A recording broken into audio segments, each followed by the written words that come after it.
5 signs that you're healing from a past relationship.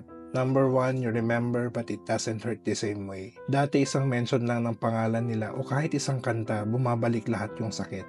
But now, it's just a memory. Walang bigat, walang luha. Number 2, you focus on yourself more. Mas inintindi mo na ngayon yung sarili mo, your goals, your passions, your happiness, kaysa sa mga nangyari sa nakaraan. Number 3, you no longer check on them. Hindi mo na kailangang alamin kung masaya ba sila, kung anong ginagawa nila, kung okay ba sila, kasi mas importante na ngayon yung peace of mind mo. Number 4, you stop waiting for closure. Naiintindihan mo na ngayon na hindi lahat ng tanong may sagot at hindi mo na kailangang marinig ang sorry para makamove on. And lastly, number 5, you genuinely wish them well. Wala nang bitterness at wala nang mga what-ifs. You've already let go of your anger and replace it with peace. Masaya ka na ngayon kahit anong estado nila sa buhay kasi alam mo sa sarili mo na nakamove on ka na. Healing takes time and it won't happen overnight. Okay lang kung dumadaan ka pa rin sa proseso. Pero kung dumating yung araw na gumaan na lahat at hindi na kasing bigat ng dati, congratulations, you've made it. You are free.